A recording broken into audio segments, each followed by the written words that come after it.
हंस भी नहीं रहा है। सुबह बेचना है ना, इसलिए हीरो को जरा चमका रहा हूँ।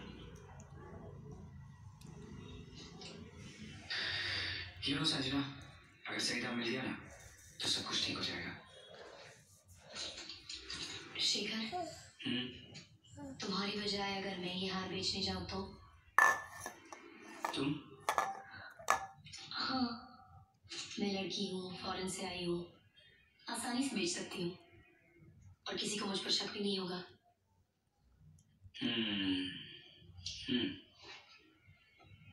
ठीक है, लेकिन जरा ध्यान से। मैं अपनी जिंदगी तुम्हारे हाथों में सौंप रहा हूँ।